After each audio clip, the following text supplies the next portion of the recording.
बागल सक्षम कसं काय म्हणजे त्यांचे अंतर नाही त्यांचं माणसं माणूस की जे ती शब्द टाकलेला शब्द पडू देत नाही ती असा विषय आहे ना. चेअरमन साहेबांनी असा नाही की मी आता संतोष बागलाला फोन लावतो त्यानं दुसऱ्या रिंगला उचलला पाहिजे. चेअरमन साहेबाला मी 2 वर्ष झालं फोन लावतो फोन उचलत नाही कट करतो. समाधान दादा पंचायत समितीला निवडणूक लढली. 9 वर्षातून कितीदा भेटी सर्वसामान्य कार्यकर्त्यांशी बोलले, किती कार्यकर्त्याला भेटी गेली ह्या त्यांनी सांगावं. 9 वर्षात कुठल्या कुठल्या कार्यकर्त्याला गेलं, भेटायला गेलं, त्यांच्या सुखदुःखात गेलं, कुठं धावून आलं मदतीला. वैयक्तिक माझा विषय सांगायचा म्हटलं तर चेअरमन साहेबांनी 2018ला माझ्या नावावर इंडिया बँकेचं कर्ज काढलेलं. आज 2026 आहे तरी 1 रुपयाही भरला नाही त्यात. आज भरतो उद्या भरतो. मी 2 वर्ष झालं त्यांच्याकडे जातो. माझ्याकडे लिखी पुरावा सुद्धा आहे मी अर्ज केलेला. पंढरपूर तालुक्यात जास्तीत जास्त दर द्यायचा प्रयत्न आबांनी केला आणि आबाच्या दरामुळं तालुक्यात आणि जिल्ह्यातील शेतकऱ्याला ऊस उत्पादक शेतकऱ्यांना फायदा झाला. हा महत्त्वाचा मुद्दा आहे. किल्लाबाड बोलते ती लोकांना कर्ज काढलेली ह्यांना भरणं नाही ती हे कशावरून गावाचा आणि हिने विकास करणार आहे ते निवडून दिलं तर. आज माझ्या नावावर कर्ज काढलेलं ह्यांनी भरलं नाही 7 वर्षात. मग उद्याला पुन्हा इथं आधार कार्ड नेऊन गावाया नावावर आपल्या कर्ज काढतील. नमस्कार, प्रभात न्यूजमध्ये सर्वांचं स्वागत आहे. काळे, परिचारक आणि शिंदे त्या ठिकाणी एकत्र आलेल्याचं उमेदवारांच्या प्रतिक्रिया ऐकल्या. आता त्याच भूमिकेत विरोधक म्हणून अभिजित पाटील गट त्याच ताकदीनं उभा राहिला आपल्याला पाहायला मिळतोय. ही सगळी मंडळी अभिजित पाटील यांना समर्थन देणार आहेत. बागल कुटुंब त्यांच्या सोबत असणार आहे. आता या निवडणुकीमध्ये समाधान काळे यांच्या मिसेस मोनिका समाधान काळे ह्या उभे आहेत. खरं तर यांच्या भूमिका काय आहेत, त्यांना आता नेमकं कशा पद्धतीने विरोध होणार, कोणते मुद्दे प्रामुख्याने घेऊन त्या ठिकाणी त्यांच्या विरोधात ही मंडळी काम करते आणि पुढची जिल्हा परिषदची पंचायत समितीची निवडणूक कशी असणार आहे, गावातले एकंदरीत वातावरण पाहण्यासाठी आपण त्यांच्यापर्यंत आलोय. खरं तर नाही तुमच्यापासून सुरुवात करू. ज्येष्ठ आहे तुम्ही, ह्याला थोडा अनुभव कमी आहे पण तुम्ही लय निवडणुका बघितल्या त्या. खरं तर जिल्हा परिषदची निवडणूक लागली, अनेक दिवस काळे कुटुंब असेल किंवा परिचारक शिंदे हे एकत्रित झालेत आणि अभिजित पाटील गटाला कुठेतरी आता एकत्रित येऊन पराभव करायच्या भूमिकेतनं त्यांनी ठाम भूमिका घेतली. याच्याकडे प्रथमतः कसं बघताय? कसं आहे, ही जिल्हा परिषद आणि पंचायत समिती निवडणूक ही प्रत्येक उमेदवार जो उभा राहतो तो निवडून यायच्या दृष्टीने उभा राहतो. आता ज्याच्या त्याच्या परीनं तो ग्रुप त्यांच्या परीनं प्रयत्न करेल, आमचा ग्रुप आमच्या परीनं प्रयत्न करेल. खरं तर एकंदरीत तुम्ही चंद्रबाईची निवडणूक अगदी जवळून बघितली आणि चंद्रबाईच्या निवडणुकीमध्ये काळे घराण्याचा थोडक्यात विजय झाला आणि अभिजित पाटील गटाला पराभव करावा लागला. खरं तर मुख्य भूमिका तुम्ही भूमिकेत होता. आता या जिल्हा परिषद भूमिकेमध्ये तुम्ही अजून सुद्धा रणांगणात उतरलाय, कसं बघताय? काय ना, आम्ही अभिजित आबाच्या मार्गदर्शनाखाली या शेतकऱ्याच्या, सर्वसामान्य माणसाच्या किंवा शेतमजुराच्या ज्या अडीअडचणी आहेत त्या प्रामुख्यानं पुढे सुटाव्यात या दृष्टीने निश्चितपणे प्रयत्न करणार आहे आणि ते लोकांना पटवून सांगणार आहे. एवढंच. त्या ठिकाणी अभिजित पाटील यांनी बागल उमेदवार दिलाय. खरं तर बागल कुटुंब अनेक वेळा आपण चळवळीच्या माध्यमातून बघितले पण आज त्यांना वाखरी गटातून उमेदवारी मिळाली. हा उमेदवार ह्या समाधान काळे यांच्या मिसेस ज्या मोनिका काळे उभे आहेत यांच्या समोर टिकाव खायला असं वाटतंय? काय नाही, कशा आहेत, दोन्ही एकाच परिसरातील मंडळी आहेत. वाकरी ते वाडेकरोलीचे आहेत, हे गादेगावचे आहेत, पण त्यांचा सगळा सहवास किंवा जनतेशी परिचय या वाकरी गटाशी बऱ्याच दृष्टीने संबंधित आहेत ते. त्यामुळे ते सुद्धा प्रयत्नाला कमी पडणार नाहीत. आता तुम्ही सहकार क्षेत्रामध्ये अनेक दिवस राजकारण केलेलं आहे, उसावावरती राजकारण नेलं जात आहे. खरं तर तुम्ही अनेक दिवस या ग्रामपंचायती झेडपीच्या निवडणुका बघितल्यात. या निवडणुकीमध्ये तो पॅटर्न चालेल का? कोणता पॅटर्न असता? ऊस दरावरून चर्चा चालू आहे. आता कसं आहे, आता ऊसावर राजकारण राहिलेलं नाही. कसं आहे, आता शासनानं वर ऊसाची काय तर बांधून देण्याचा प्रयत्न केलेला आहे पण परिसरात रोज जास्तीत जास्त जर त्याप्रमाणे बाकीचे सुद्धा त्या बरोबरीनं जर देतात. त्यामुळे एवढं पाहिजे तेवढं ऊसावर राजकारण राहिलेलं नाही. काय होईल यंदा त्या ठिकाणी? काय मला सांगा तर नेमकं काय आबाचं भूमिका, तुम्ही आज आबाकडे फर्स्ट आहे. आणि एक गोष्ट आहे की पंढरपूर तालुक्यात जास्तीत जास्त दर द्यायचा प्रयत्न आबांनी केला आणि आबाच्या दरामुळं तालुक्यात आणि जिल्ह्यातील शेतकऱ्याला ऊस उत्पादक शेतकऱ्यांना फायदा झाला. हा महत्वाचा मुद्दा आहे. पिरा चिक्रोली अभिजित पाटलाचं सक्रिय सारे आहेत. या घड्याळाला व्यवस्थित मतदान करणारे ग्रुप जे आहे ते अभिजित पाटलाचा ग्रुप आहे. तुम्ही त्या ठिकाणी 3 पार्ट्या त्या ठिकाणी एकत्र झालेल्या आहेत. पुढे काळे असतील, परिचारक, शिंदे. त्याचा तुमचं टिकाव लागेल का? त्याचा फायदा घड्याळाला समजा होणार, नक्की होणार. असं काय फायदा? भगीरथ दादांना पाठिंबा दिला, पुन्हा संग्राम गायकवाड ही समजेने दिल्यामुळे पिरा कोर्लीचं आणि आबाचं जमरचं नातं आहे. त्यामुळे आबाला सक्रिय होणार सारगाव. तर संग्राम गायकवाड यांनी चांगलं काम केलं होतं अशी तुमची भावना होती? केलती पण ते ऐन त्यावेळेस संग्राम गायकवाडला काय ना पटल्यामुळं आबाला पाठिंबा दिला. ते एकत्रित झाले एकत्रित झाल्यामुळे तिथे काय म्हणजे अजून सोबत आहे काय? तुम्ही सांगा काय होईल नेमकं? चांगलं होईल आणि काय. प्रस्थापित घराणं पुढे त्या ठिकाणी असं म्हणलं जातंय. हो चांगलं आहे, छान आहे सगळं. काय तळवाटाची ह्याची अडचणी येते त्यामुळे लोकांनी त्यांच्याच घरातलीच तळवाट आहे त्यांनीच प्रश्न सोडवायचा होता पण तीच निकी लांबणीनं पळते ती.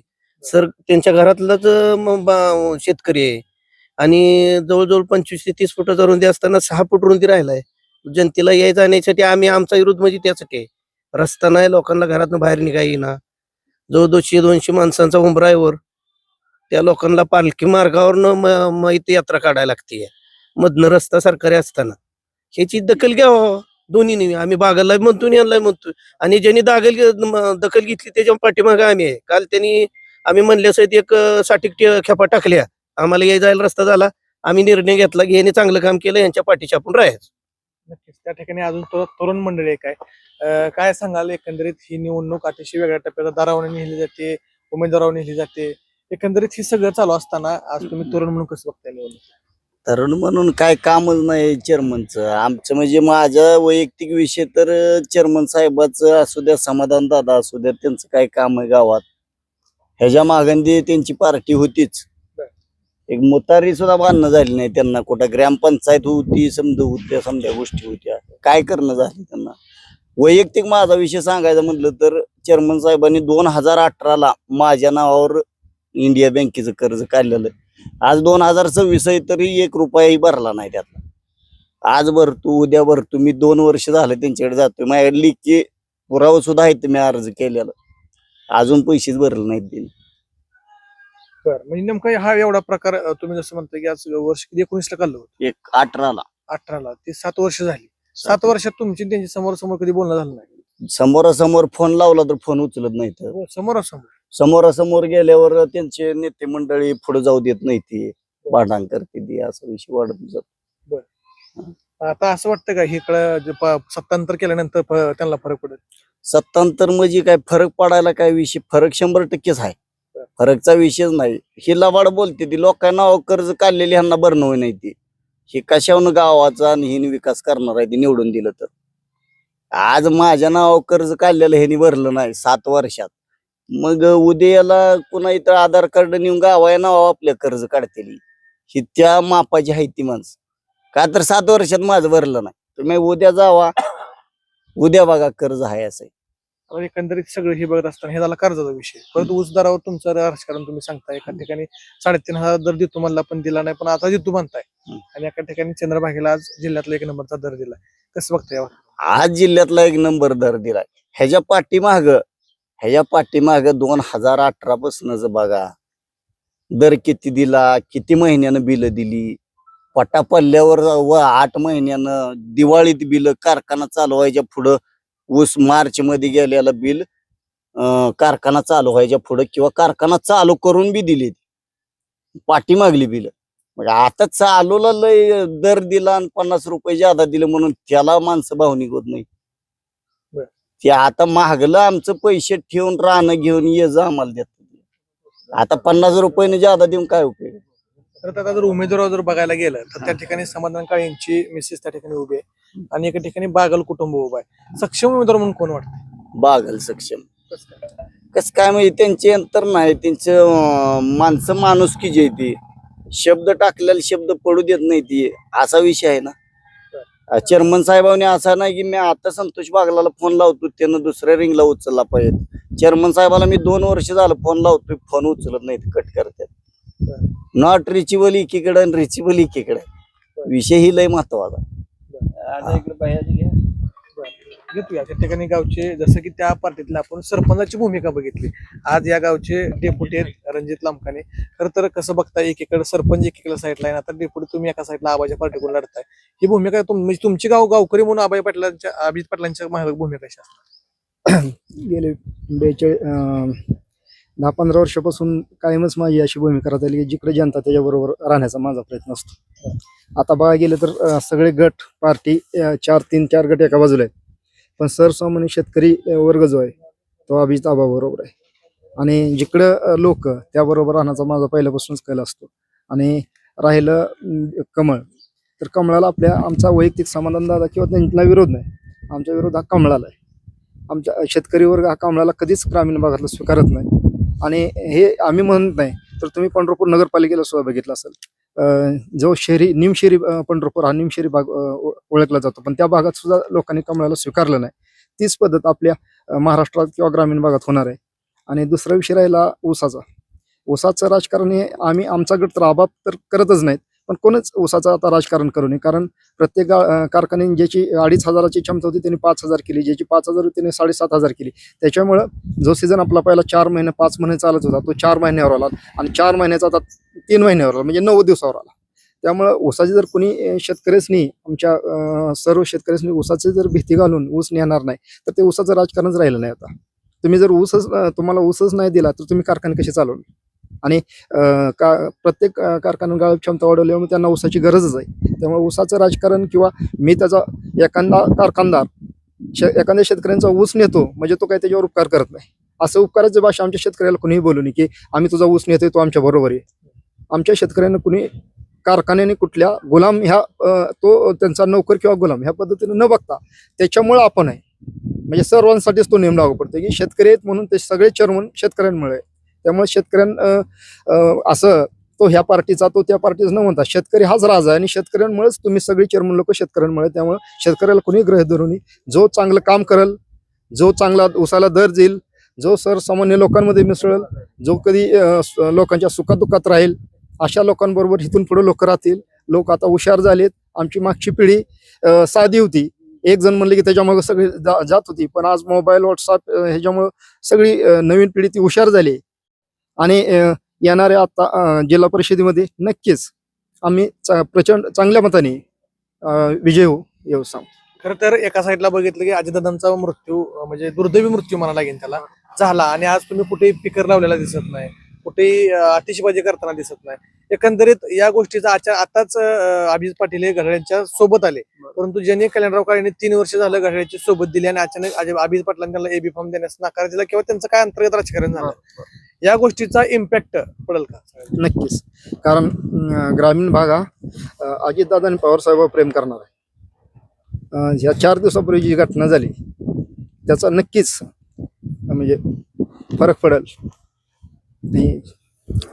काय बोलते त्या ठिकाणी अजितदादांच्या ज्या आठवणी होत्या त्या आठवणीवर ते जे डेप्युटी सरपंच आहेत त्यांचं यापूर्वी आपण बघितलं की राष्ट्रवादीच्या पक्षावरती काम होतं आणि अजून सुद्धा काही इथं मंडळ आहे. काय होईल एकंदरीत आता निवडणुका लागल्या त्या? अभिजित आबाला अभिजित आबाचा काम देतो तुम्ही घातलाय, पण निवडणूक कसं बघताय? निवडणूक चांगलीच होणार की कुणाच्या बाजूने होणार? घड्याळ्या बाजूने होणार. काय घड्याळ एवढं आवडतं? घड्याळ आवडते म्हणजे ते अभिजित आबा याच्यापासून चांगलाच मार्गावर आहे सगळं गाव. बरं, तर दोन्ही उमेदवार आहेत. एका ठिकाणी समाधान काळे यांच्या मिसेस उभे आहेत, एका ठिकाणी बागल कुटुंब आहे. कसं बघताय तुम्ही? आता कसं बागल कुटुंब जरा जवळीक असल्यासारखं वाटतंय सगळ्या गावांना. म्हणजे फोन केला की काय काम, काल एक बोर घेतला पाणी लागलं त्याला, म्हणजे जे काय मागल ती वस्तू यांच्याकडे. मग आता माध्यमानं सांगितलं की नॉटरीजिबल काय असं, म्हणजे असं मला एखादा अनुभव आलेला आहे? आता अनुभव मस्त आहेत. आता काय गावा शेजारी आहे मला पण अनुभव सगळं सांगत बसण्यात काय गावात काय इकडे काय तुम्हाला दम दिसते काय? नाही. दम कोण देत नाही ते आपल्याला, काय आपण दमाला प्यायला काय हे म्हणून. पण एखादं उदाहरण बाबा त्यांच्याबद्दल खरंच वाईट वाटलं आणि बागल कुटुंब सक्षम चांगलं वाटतं किंवा अभिजित पाटील चांगलं वाटतं, असे लय उदाहरण आहे हो. एकच विचार सांगत बसता. मग एकच सांगतो तुम्हाला, आता कसं सांगायचं म्हणजे तुमची मुलाखती एखादी घ्यायला गेलं सगळं ऐकायला नाही. मग एखादं दोन्ही उमेदवारापैकी कुठलं सक्षम उमेदवार वाटतं? सक्षम बागलच वाटतं. एक समाधान काय यांचं कार्य नाही म्हणायचं? नाही कार्य म्हणजे काय त्या व्यक्तीबद्दल काय वाटतं? नाही, एवढं तुमचं म्हणजे व्यक्ती चांगले पण त्यांचे जे आता हे जे झाला त्यांचा प्रवास त्यामुळं थोडं येताना फॉर्म भरला ते आमच्या घड्याळाचा, पुन्हा माघारी येताना भाजपचा. म्हणजे ही जी माणसाला दृष्टिकोन जे दाखवायचं काय आणि करायचं काय ह्याच्यावर जर माणसं लोक नाराज आहे की. बरं बरं इकडे या तुम्ही, या तिकडे या का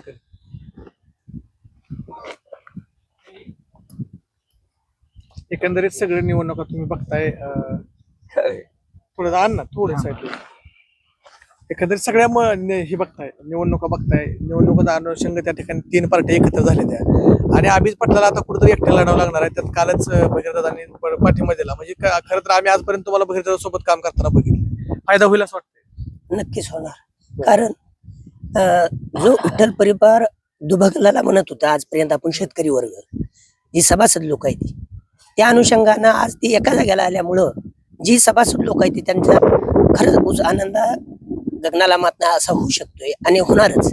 आणि दुसरी गोष्ट विठ्ठल परिवार जी दुभंगला गेला म्हणली होती ती खऱ्या अर्थाने विठ्ठल परिवार एकत्र आला असं वाटतं. का तर विठ्ठल सहकारी साखर कारखान्यावर 18 वर्ष नानांनी तिथं चेअरमनपद भोगलेलं आहे आणि त्यानंतर त्यांचा मुलगाही तिथं 1 वर्षासाठी 2 वर्षासाठी चेअरमन झाला.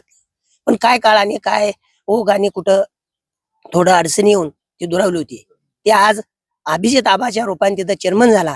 तो कारखाना सक्षमपणे चालवत होते आणि दुसरी गोष्ट त्याला सपोर्ट म्हणून फिरून विठ्ठल परिवार एक झाला ह्या म्हणायची ही गोष्ट की आज काल अभिजित आबानी हे भगीरथ दादानी अभिजित आबाच्या हातात हात दिला. त्या अनुषंगाने विठ्ठल परिवार एक झाला आणि त्याचा नक्कीच फायदा चालू आहे इलेक्शनात उमेदवाराला होईल ही नक्की.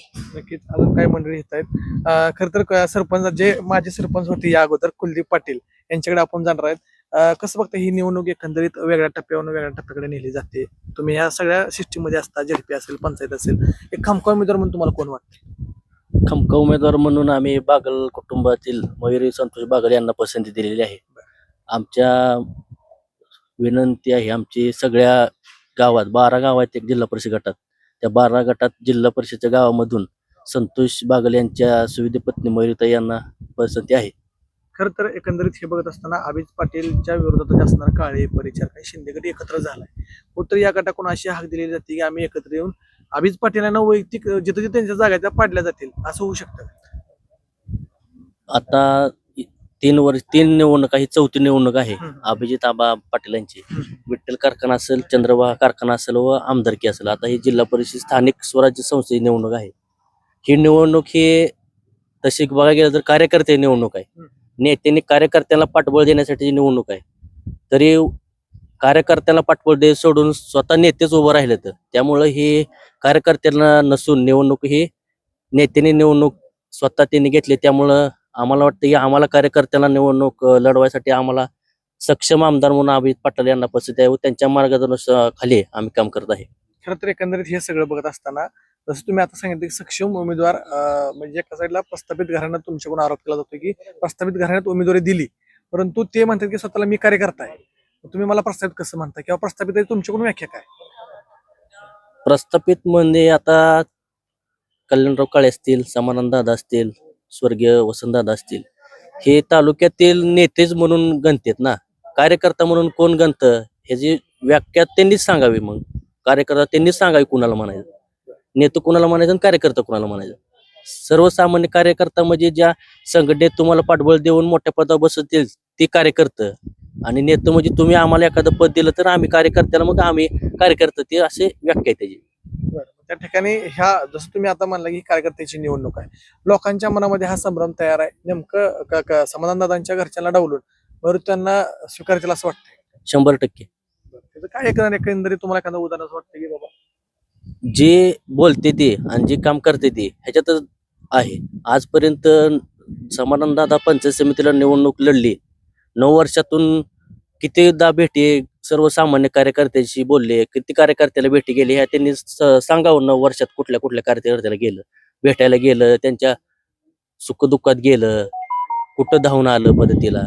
तसं आम्ही विठ्ठल कारखान्याच्या माध्यमातून असेल, आबांच्या माध्यमातून असेल, 3 वर्षापासून प्रत्येक गावातील प्रत्येक कुटुंबात आम्ही सहभागी आहे. आता सरपंच म्हणून त्या ठिकाणी तुम्ही गावातले सगळे एकंदरीत हे बघत असते, तंबूत माहिती तुम्हाला असते, मग खालचा मातंग समाज असू द्या, गावातल्या 18 पगड जातीची लोक असू द्या, एकंदरीत ह्या तिघांच्या येण्यानं तुम्हाला गावातला कल किंवा लीड किंवा मतांचं बेरीज तुम्ही लावली असेल, काय कल वाटतोय? मतांची बेरीज ते रिझल्ट आल्यावरच सांगू आम्ही, आता तोपर्यंत काही सांगू शकणार नाही. तुम्ही आतनं गनिमी कावा करणार आहे? हो नक्कीच. कुठल्या गटाचा गनिमी कावा होऊ शकतो नेमका, असं काय गट?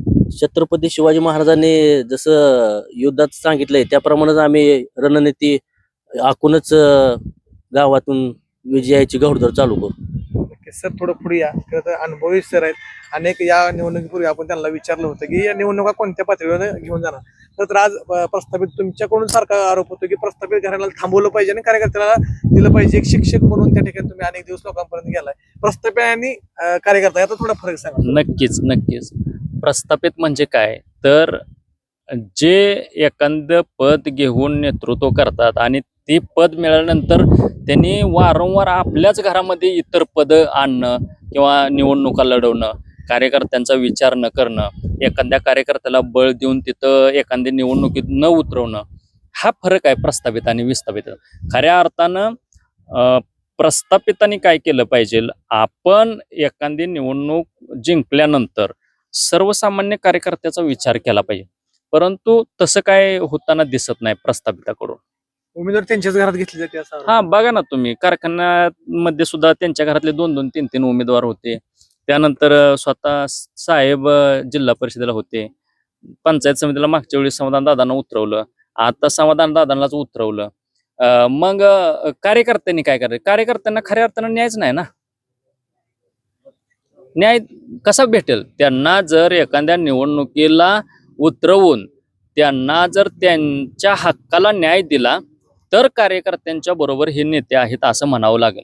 आता ह्याच्या उलट बघा, अभिजित आबा पाटील हे सर्वसामान्य घरातलं एक नेतृत्व आलंय पुढं, तर आम्ही विठ्ठलच्या वेळेस त्यांना चांगल्या मतानं निवडून दिलं.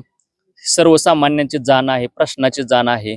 त्यानंतर आता आमदारकीला सुद्धा बघा, जवळपास 30,700 मताच्या फरकानं निवडून दिलं. त्यावेळेस सुद्धा हेच, कारण सर्वसामान्य घरातला अभिजित आबा हा कार्यकर्ता होता. आणि आज देखील सर्व 12 गावातील, वाकरी गणातील 12 गावातील सर्व कार्यकर्त्यांनी ही निवडणूक लक्षात घेतलेली आहे सर. आणि आज आमदारकीला कुठं 17-18 महिने होतात नाही होतात तोपर्यंत विकासाचा दणका लावलाय आबाने. एक दिवस विधानसभेत असा नाही की बाबा अभिजित आबा आमदार पंढरपूर माडा विधानसभा मतदारसंघाचा आमदार बोलला नाही, असा एक दिवस नाही. त्याचबरोबर आमच्या पिराच्या कुरुलीत जवळजवळ 1.25 कोटीची कामं मंजुरीत आहेत आणि पालखी तळावरती इंटरनल लाईटची व्यवस्था आता जवळजवळ 1.5 कोटीची मंजुरीच्या टप्प्यात आहे. मग हा सर्वसामान्य घरातला माणूस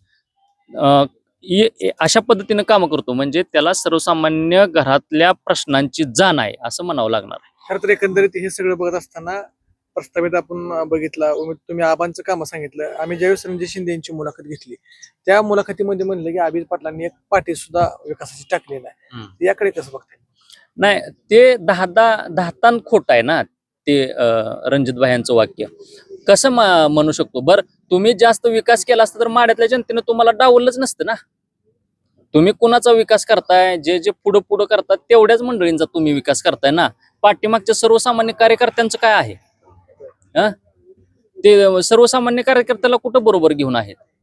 काल अभिजित पाटील आणि भगीरदादांची युती झाली आणि संग्राम गायकवाडने पाठिंबा दिला, या पाठिंब्याचा इम्पॅक्ट पडू शकतो? अतिशय चांगल्या पद्धतीने 100%. का माहिती का, आता दादांना पण ह्या गटामध्ये वाकरी गटामध्ये मानणारे लोक आहेत काय, त्यामुळं 100% दादांच्या सुविध पत्नी आता नगराध्यक्ष झालेल्या आहेत. त्यामुळं ह्याला सुद्धा आता विषय कसा आहे की शेतकऱ्यांच्या घरात सुद्धा एक पदवीधर आहे. समोरच्या प्रस्थापिताने किती जर भूलथापा मारल्या तर घरातला जो सुशिक्षित तरुण आहे त्या भूलथापाला अजिबात बळी पडत नाही. त्यामुळं दादांच्या येण्यानं देखील अतिशय आमच्या गटामध्ये नवचैतन्य आलेलं आहे आणि आम्हाला निश्चितपणानं त्याचा चांगला फायदा होणार आहे. मयूरताई बागल ह्या आमच्या उमेदवार चांगल्या मताच्या फरकानं 100% निवडून येणार आहे. नक्कीच आपण बघितलं या गावातल्या ज्या काही प्रतिक्रिया होत्या, या गावातला जे काही अभिजित पाटीलकडे यांना मानणारा वर्ग आपण आज बघितला. कारण आमने सामने घेऊन भांडणं लावायचा आपला हेतू मुळीच नाही. कारण ही असते कार्यकर्त्यांची निवडणूक. नेता उभा राहतो किंवा जो काही प्रमुख त्या पार्टीतला उभा असतो तो उभा राहत असतो. समोरासमोर आणू कधी तर त्या गावातली परिस्थिती तशी असेल तर. पण इथे आता 3 गट एका साईडला झालेत, काळे गट, अभिजित पाटील गट एका साईडला आहे. आणि गावातलं राजकारण तुम्ही बघता एकमेकावर सारखं तिरगा मिरकीत असतं. त्यापेक्षा आपल्या प्रभात निवडून एक ठरवलं की त्यांच्या भूमिका आपल्याला फक्त जाणून घ्यायची. त्यांच्यातल्या भांडणं लावायचा आपला मुळीच हेतू नाही. पण त्यांच्या भूमिका काय आहे, त्या मयुरी बागल ह्याच काय योग्य आहे, त्या समाधान काळे हेच काय योग्य आहे, तर त्या कार्यकर्त्याला विचारलं पाहिजे. कारण कार्यकर्ते फक्त मतदान करणार नाही, तर आपल्याला बघणार प्रेक्षक असेल, गावातली जनता असेल, ती मतदान करणार असते. याच पार्श्वभूमीवर आज बघितलं की अभिजित पाटील यांना मानणारा वर्ग हा मयुरीच्या पाठीमागे कशा पद्धतीने उभा आहे आणि कोणत्या भूमिकेला प्रेरित होऊन त्यांना आज त्या विजयाच्या घोषणेकडे घेऊन जात आहे हे बघितलं तर पुढील 4-5 दिवस निवडणुकीचे राहिले. या निवडणुकीमध्ये नेमक्या घटना काय घडणार आमच्या प्रभात न्यूजच्या माध्यमातून आम्ही तुमच्यापर्यंत पोहोचू. तुर्तास तरी आपण थांबूया. धन्यवाद.